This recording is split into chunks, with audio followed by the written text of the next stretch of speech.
For centuries, the stars had sung with voices not human. Humanity had once reached out to join that chorus, sending colonies, ships, and dreams beyond Sol's light. But those dreams had been shattered when the Galactic Concord decided that Earth was too dangerous, too unpredictable, too violent to remain among the civilized stars. They sealed the Sol system behind an energy veil, an impenetrable lattice of gravity and radiation walls. They called it Containment Protocol 7. Humanity called it exile. At first, the nations of Earth were silent. Then anger turned to unity. The blockade became a symbol. A wound burned into the soul of the planet. No messages left Sol, no ships entered. Yet in the silence, humanity changed. While the Concord dismissed Earth as a fading ember, the species that had walked on every hostile world it could find began to adapt once more. They built, learned, and planned. Within decades, they turned inward and found ways to surpass the limitations the rest of the galaxy had long accepted as laws. Energy, propulsion, and synthetic intelligence merged into something new. In the hidden depths of Luna's dark side, engineers and strategists designed something that defied every principle of galactic war doctrine. They called it Project Hephaestus. But to those who whispered of it later, it was known by another name, the God of War. 2 centuries passed. The blockade still shimmered around the solar system, untouched. The Concord no longer watched Earth, for the humans were forgotten by time. Then one day the veil trembled. In the command chamber of the Concord High Citadel, signals poured in from the outer defense sectors. The blockade's integrity had registered anomalies, brief disruptions of gravitational symmetry. The senior overseer dismissed them as sensor ghosts, but when the readings continued, the council gathered in silence. Nothing can pass that barrier, the overseer declared, confident. It is absolute. But he was wrong. On the surface of Mars, beneath the old red sands, the last assembly of the Terran Council prepared for launch. They had not forgotten the centuries of isolation. The God of War stood buried beneath layers of alloy and dust, taller than mountains, vast as a city.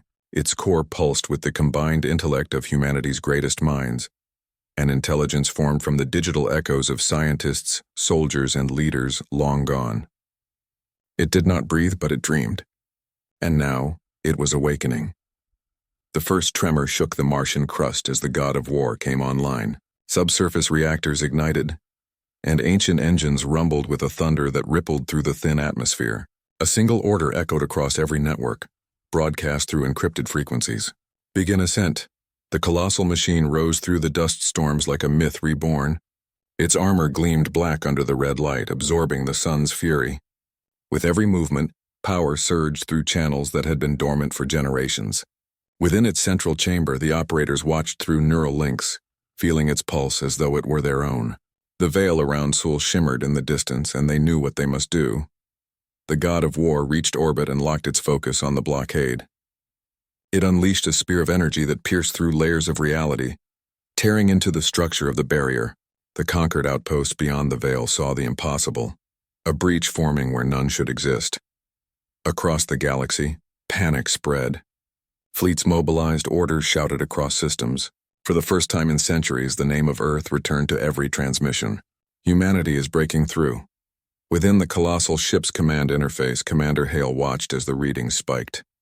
He had been born generations after the exile began, but he carried the stories in his blood. They left us in darkness, he said quietly. Let them see what that made us. The veil cracked, energy waves rippling across space. The blockade collapsed inward, light folding like liquid around the breach. And through that burning rift, the God of War stepped out. The Concord's first fleet waited beyond the breach, their ships gleaming in formation. They had never seen anything like the machine that emerged from Sol. It was not a vessel, it was a fortress made flesh, a weapon powered by will and vengeance. Thousands of human ships followed, smaller, faster, alive with purpose. The first human fleet in centuries had returned to the stars. The Concord commander hailed them, voice trembling. You were forbidden from leaving your system. Stand down. The response came calm and clear. Earth stands for no permission. We stand for balance. The God of War raised its arm, and the stars themselves seemed to hold their breath. What followed was not war, it was revelation. The human fleets moved with patterns no conquered ship could anticipate, guided by algorithms that predicted every enemy trajectory before they acted.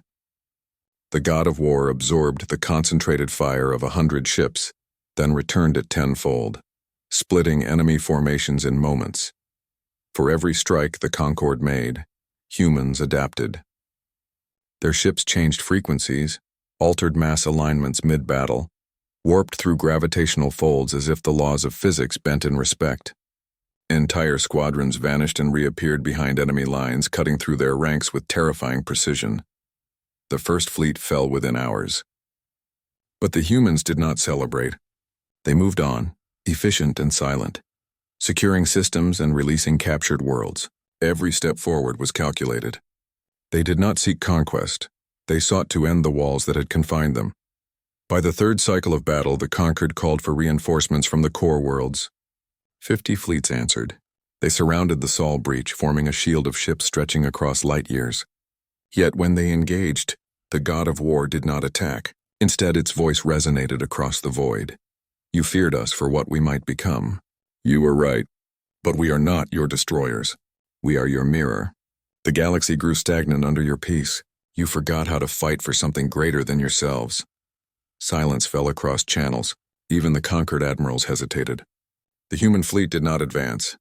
Instead, they released transmissions carrying centuries of knowledge, energy models, disease cures, and mathematical frameworks beyond the conquered's comprehension. They offered the galaxy a choice: evolve or remain imprisoned by its own fear. Yet not all accepted peace. The Core Command unleashed their final weapon, a stellar lance capable of tearing systems apart. It struck the god of war directly, engulfing it in blinding light. For a moment it seemed to vanish. The conquered fleets cheered. But as the light faded, the machine still stood, its armor fractured yet burning brighter than ever. The lance's energy had been absorbed and converted. Commander Hale's voice broke the silence. You still don't understand. We learned to turn destruction into creation. You gave us centuries to prepare. The god of war extended its arms, and the energy of the lance exploded outward, forming a vast wave of light. It did not destroy, it transformed. The blockade fields, the weapon arrays, the fleets, all dissolved into streams of particles that reassembled into networks of glowing constructs. The battlefield became a sea of light. When the light faded, the conquered ships found themselves powerless. Their systems were shut down, their weapons melted into harmless alloy. Only the human signal remained resonating through the empty silence. From this day, it declared, no species shall cage another. The stars belong to all who dare reach them. In the aftermath, the galaxy changed. The conquered fell, replaced by a new council of worlds, one that included humanity at its heart. The god of war was never seen again, though some believed it drifted beyond the galactic rim, watching, waiting. Centuries later, when children on distant worlds looked up at the night sky, they learned of the species that once had been imprisoned, only to rise and reshape the stars.